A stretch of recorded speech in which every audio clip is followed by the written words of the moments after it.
नमस्कार दोस्तों, मैं अर्जुन सिंह आप सभी का अपने इस YouTube चैनल पर स्वागत करता हूं दोस्तों। जैसे कि मैंने लास्ट 2 वीडियो में बताया था मेष लगन और वृषभ लगन के लिए माणिक रत्न कब पहनने चाहिए। आज हम बात करेंगे मिथुन लगन के लिए माणिक रत्न कब पहनना है। क्योंकि मिथुन लग्न में आप देख सकते हैं सूर्य जो है पराक्रम भाव का स्वामी हो जाता है, तृतीय भाव का स्वामी हो जाता है। तो तृतीय भाव किस चीज का होता है? हमारा साहस का होता है, हिम्मत का होता है, ताकत का होता है। तो और सूर्य जो है वो हमारा पराक्रमी ग्रह है। यदि मान लो कोई व्यक्ति साहस का कोई काम करना चाहता है, कोई पॉलिटिक्स का काम करना चाहता है, तो उस कंडीशन में इस रत्न को हम पहन सकते हैं। तो मिथुन लग्न के लिए यदि मान लो सूर्य आपका मिथुन लग्न फर्स्ट हाउस में ही यदि बैठा हुआ है, तो उस समय यदि आप कोई चुनाव लड़ रहे हैं या पॉलिटिक्स में हैं या किसी प्रकार का कोई केस चल रहा है और आपको विजय प्राप्त करना है, उसमें विजय हासिल करना है, तो आप इस रत्न को पहन सकते हैं, माणिक रत्न। लेकिन यदि आप यहाँ पहनते हैं माणिक रत्न, तो हो सकता है आपके वैवाहिक जीवन में कहीं ना कहीं परेशानी का कारण भी ये बन सकता है। तो वहां पे भी ये कारण आ सकता है, वैवाहिक जीवन में परेशानी का कारण आपके जीवन में आ सकता है। अब देखते हैं सूर्य सेकंड हाउस में यदि बैठा है, तो इस नग के धारण करने से आपको हिम्मत और ताकत के बलबूते में आप पैसा तो कमा सकते हो, लेकिन यहाँ पे क्या होगा, आपके परिवार के साथ जो है तालमेल जो है वो सही नहीं रहेगा, क्योंकि यहाँ सेकंड हाउस जो है परिवार का भी है, पैसे का भी है। तो इस तरीके से आप इस रत्न को अपने हिसाब से, आपको क्या रिक्वायरमेंट है उसी हिसाब से आपको पहनना है।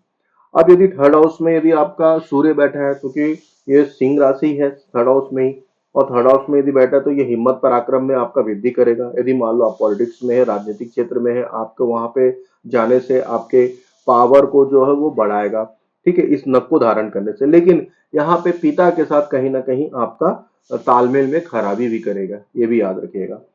और फोर्थ हाउस में यदि सूर्य आपका बैठा हुआ, चतुर्थ भाव किसका है? माता का है। तो यहाँ यदि आप या आपका यदि कुंडली में सूर्य यहाँ पे बैठा हुआ है, तो आपकी माता जो है थोड़ा सा मतलब ये बोलेंगे कि हिम्मत उनमें जागृत हो जाएगी। यदि वो कमजोर है तो उनमें एक हिम्मत आ जाएगी, और उनके उस हिम्मत से सुख साधनों को अर्जित करने के लिए वो उस हिम्मत को जुटा पाएगी। तो यहाँ पे यदि इस तरीके से कुछ है आपके यहाँ पे, तो वो आप पहन सकते हो।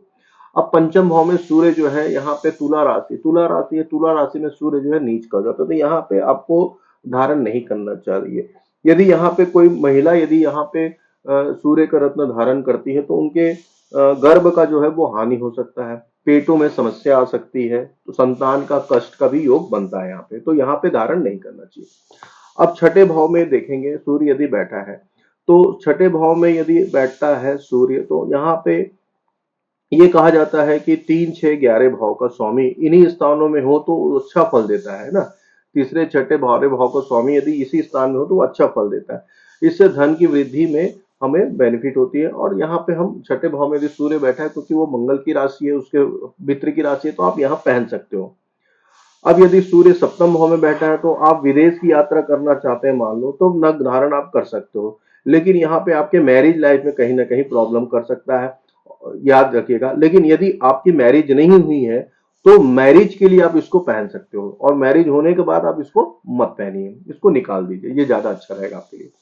अब सूर्य यदि मान लो आपके अष्टम भाव में बैठा हुआ है, तो यहाँ पे आपको इस नग का धारण नहीं करना चाहिए। नहीं तो यदि आप नग का धारण करते हैं, तो यहाँ पे छोटे भाई बहनों की जो आयु के लिए ये थोड़ा सा प्रॉब्लम क्रिएट करेगा, तो इसका नग धारण यहाँ आपको नहीं करना है।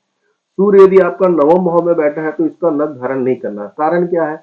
एक तो वहां पे कुंभ राशि हो गई, और वो जो है उसका शत्रु है।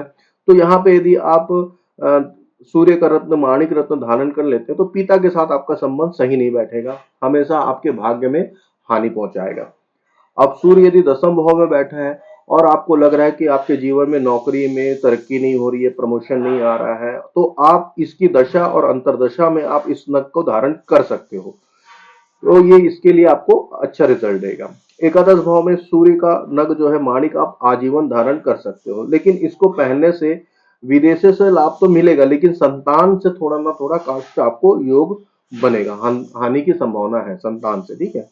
अगर आपका द्वादश भाव में सूर्य यदि बैठा है, तो इसका नग धारण नहीं करना है। यदि आप इसका नग यहाँ पे धारण करते हैं, तो आपके आंखों की रोशनी में थोड़ी सी परेशानी आएगी, वहां आपके रोशनी में खराबीपन कर सकता है।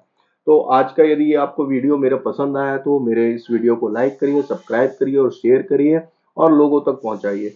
और इसके आगे मैं आपको कर्क लग्न से रिलेटेड बताऊंगा कि उस रत्न का हम कर्क लग्न में किस किस भाव में यदि सूर्य बैठा है तो उसका रत्न कैसे पहनना है, कब पहनना है। ठीक है, तब तक के लिए धन्यवाद। जय श्री राम, हर हर महादेव।